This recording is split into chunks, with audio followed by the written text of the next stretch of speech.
అనంతపురం జిల్లా రాయదుర్గం నియోజకవర్గం కనేకల్ మండలం మాల్యం నాగేపల్లి గ్రామాల నడుమ హెచ్ఎల్సీ వంతెన కూలిపోయింది. బోరు లారీ వంతెన దాటుతుండగా కూలిపోవడం గమనార్హం.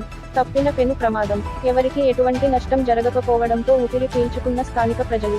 తుమ్మిగనూరు, నాగేపల్లి, గరుడచెడు, బిదురు కొంతం, దర్గా హోన్నూరు గ్రామాల మీదుగా కనేకల్ నుంచి బళ్ళారికి నిలిచిపోయిన రాకపోకలు. కనేకల్ హెచ్ఎల్సీ సబ్ డివిజన్ పరిధిలో ఇప్పటివరకు 7 వంతెనలు కుప్పకూలిపోగా, మరికొన్ని శిథిలావస్థలో కూలిపోవడానికి సిద్ధంగా ఉండటంతో ప్రజలు ఆందోళన చెందుతున్నారు.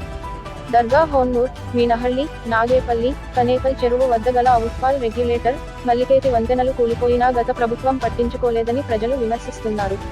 వైకాపా ప్రభుత్వం హెచ్ఎల్సీని నిర్లక్ష్యం చేయడంతో వంతెనలు కూలిపోయినట్లు ఆరోపిస్తున్నారు.